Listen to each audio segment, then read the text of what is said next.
Society's expectations are subtle, yet they govern more of your life than any law ever could. They hand you a script before you're old enough to know you're allowed to write your own. And because everyone around you is reading from the same script, you rarely pause to ask if the story is any good. But look closer. Most anxiety, most inner conflict comes from trying to measure up to these invisible standards. You might think your stress is about work, about relationships, about not having enough time, but beneath that is something deeper. The quiet terror of disappointing the roles you were given. A silent fear that if you don't play the part well enough, you'll be cast out of the only stage you've ever known. This fear keeps you small, compliant, agreeable. It keeps your voice soft when it should be thundering. It keeps you chasing approval instead of truth. Think of how many choices you've made because you thought you should. Choosing a career to look respectable, not because it lights a fire in you. Staying in relationships long past their natural end, because leaving would make you selfish. Hiding your pain because admitting it would make you look weak. Denying your deepest dreams because they don't fit the safe version of success that others handed you like a chain. Every time you choose the should over your soul, another bar slides into place on the cage. These prison bars are not real, yet they feel real because you believe them. You defend them, justify them, decorate them with achievements and polite smiles, so you don't have to admit how trapped you feel inside. But the truth is this: no one else is coming to unlock that door for you.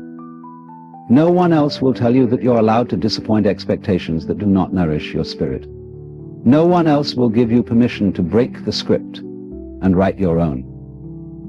That permission must come from you alone. Freedom begins with a simple, terrifying question. What do I want, really? Not what you've been told to want. Not what looks good on paper. Not what earns you praise at the dinner table or envy in the eyes of strangers. What does your soul hunger for? That question is your key. And it rattles the bars because once you answer it honestly, you can no longer pretend you don't see the cage. Of course, walking out isn't easy. Society will tug at you. People will guilt you.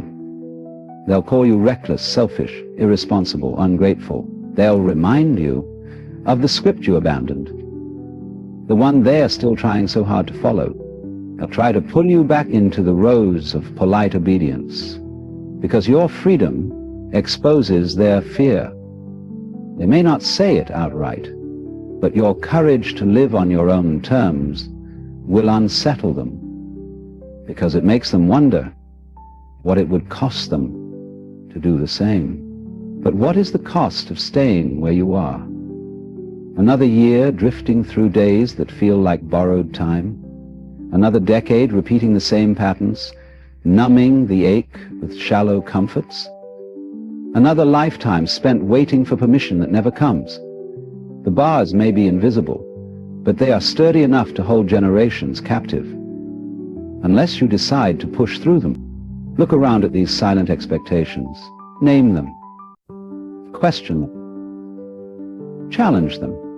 Ask yourself whose voice they really belong to, and whether you still want to carry them inside you. When you see how flimsy they truly are, you'll begin to sense the open sky beyond them. In that sky is a life shaped by no one's demands but your own. That is what freedom feels like. Not reckless, not irresponsible, but deeply alive.